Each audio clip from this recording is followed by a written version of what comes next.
নমস্কার, দৈনিক স্টেটসম্যানে আপনাদের সকলকে স্বাগত। আপনাদের সঙ্গে রয়েছে আমি শুভম। এই মুহূর্তে আমি রয়েছি যেই বাড়ির ঠাকুর দালানে, সেই বাড়ির পরিচয় কলকাতার মানুষকে করিয়ে দিতে হবে না।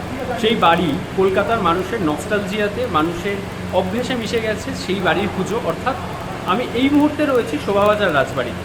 শোভাবাজার রাজবাড়ির সদস্যদের সাথে কথা বলে জানার চেষ্টা করব যে সেই ঐতিহ্য, তাদের আচার বিধি, পুজোর নিয়ম কী কী রয়েছে এবং কি করে এখনও তারা পালন করছেন এই পুজো, সবটাই জানবো আজকের এই ভিডিওতে। আমি এখন আছি শোভাবাজার রাজবাড়ির আঙ্গনে এবং স্যার আপনার পরিচয়টা দিতে। নমস্কার, আমার নাম সৌমিক নারায়ণ দে। আমি এই প্রজন্মের জ্যেষ্ঠ কবি। স্যার, আপনাদের পারিবারিক ইতিহাসের কথা আমরা প্রথমেই জানি। আপনি যদি নিজের মুখে একটু জানাতেন আমাদের দর্শককে যে আপনাদের পুজোর ঐতিহ্য এবং ইতিহাস সম্পর্কে। দেখুন, পারিবারিক ইতিহাস বলতে আমাদের আদি পুরুষ যিনি, তার নাম হচ্ছে বিজয় শিবরী কবি। আমি হচ্ছে তার থেকে 32তম পুরুষ। এবং এই বিজয় শিবরীদের থাকতেন কোলাচল। কোলাচল মানে হচ্ছে বর্তমানে যেটা তেলেঙ্গানা, সেখানে থাকতেন। তো সেইখানে এখন ঘটনা যেটা, সেটা হচ্ছে যে আমরা সবাই চোল ডাইনাস্টির মানুষ, চোল সাম্রাজ্য। চোল সাম্রাজ্যের রাজার সঙ্গে বিজয় শিবরীদেবের কোনোভাবে মতানৈক্য হয় এবং তিনি সপরিসর রাতারাতি নিজের রাজ্য ছাড়েন। ছেড়ে সেইখান থেকে তিনি প্রথমে যান কনৌজ, কনৌজ থেকে যান হরিদ্বার, হরিদ্বার থেকে দিল্লি, দিল্লি থেকে মানে এই জায়গাগুলো যে যাচ্ছেন, ওদের তিনি যাচ্ছেন না, তারপরে বংশধর, তারপর বংশধর, যখন আবার ঘুরছি আর দিল্লি থেকে আমরা আসি কর্ণ সুবর্ণ অর্থাৎ মুর্শিদাবাদ।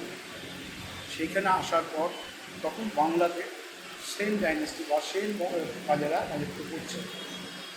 সেন রাজারা আমাদের তখনকার যারা ছিলেন তাদেরকে বলেন যে আপনারা এত শিক্ষিত, বাংলায় আপনারা চারিদিকে ভাগ হয়ে গিয়ে আপনারা শিক্ষাদান করেন। তো আমাদের পরিবার তখন ওখানে ভাগ হয়, তো তারা অবিভক্ত বাংলায় চারিদিকে শিক্ষাদানে আরম্ভ করে। এরপর আমরা আসি মুরাগাছা বলে একটা জায়গা, যেটা আগে ছিল 24 পরগনার আন্ডারে, এখন সেটা নদীয়ার আন্ডারে পড়ে। সেই মুরাগাছাতে এসে আমাদের ফ্যামিলি ট্রিজ দুটো ভাগে ভাগ হয়ে যায়। একটা কলকাতায় চলে আসে আর একটা ত্রিপুরায় চলে যায়। কলকাতায় যেটা আসে সেইখান থেকেই আসে প্রথমে নবকৃষ্ণ, তারপর রাজা নবকৃষ্ণ, তারপর মহারাজা নবকৃষ্ণ। এবং মজার কথা হচ্ছে, রাজা বা মহারাজা এই যে উপাধি, এটা কিন্তু ব্রিটিশরা দেয় না, দিল্লির সম্রাট দিয়েছিল। এইখানে তিনি এই বাড়িতে 1757 সালে প্রথম দুর্গাপুজো আরম্ভ করেন।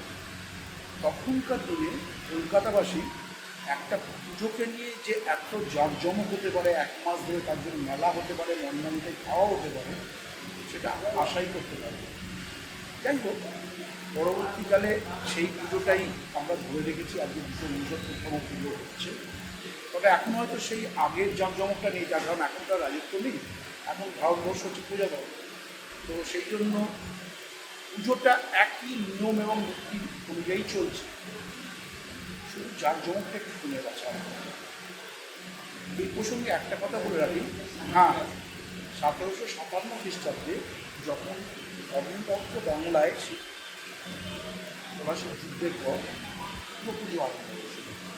একটা শোভাবাজারে এই যে দালানে আপনার বলেন যে মাকে দেখছেন, সেই শোভাবাজারের দুর্গা পুজো। আর একটা হচ্ছে কৃষ্ণনগর রাজার মহারাজা কৃষ্ণচন্দ্রের। এবং সবথেকে মজার ব্যাপার হচ্ছে, এই দুটো পুজোতেই যিনি পুজোর সংবিধান লিখেছিলেন, অর্থাৎ কীভাবে পুজো হবে, কী মতো পুজো হবে, কী দিয়ে পুজো হবে, তিনি একজনই লোক, যাকে পূজক, যিনি পূজক ছিলেন, তার নাম হচ্ছে জগন্নাথ তর্কপঞ্চানন।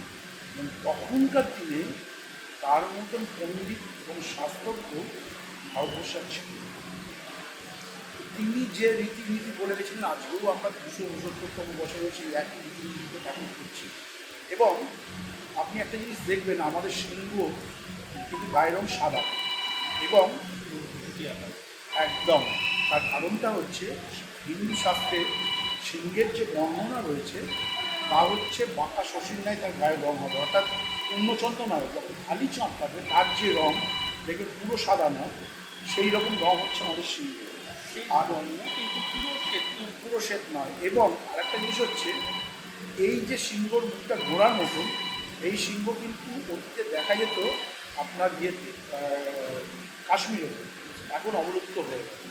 যে কারণে আপনি যে কোনো কলকাতায় যে কোনো বাড়ি, কলকাতা বা বঙ্গের যে কোনো বাড়ির যাদের পুজো 150-200 বছরের পুরনো, সবাইকার বাড়িতে দেখবেন এই ধরনের শিল্প। পরবর্তীকালে আমাদের এইখানে শিল্প চেঞ্জ হয়েছে, লোকের শিল্প দেখে শিল্প চেঞ্জ হয়েছে, কিন্তু আগে এইভাবে শিল্প করতে হতো। এবং আরও একটা মজার ব্যাপার হচ্ছে, আমাদের বাড়িতে যে এত বড় করে পুজো হয়, বাড়িতে রানীমারা আছেন, রাজকুমারীরা আছে, আমরা ছেলেরা আছি, আমরা কিন্তু পুজো যে কোনো পুজো যেটা আমাদের এই বাড়িতে হয়, আমরা শুধু দেখভাল করতে পারি।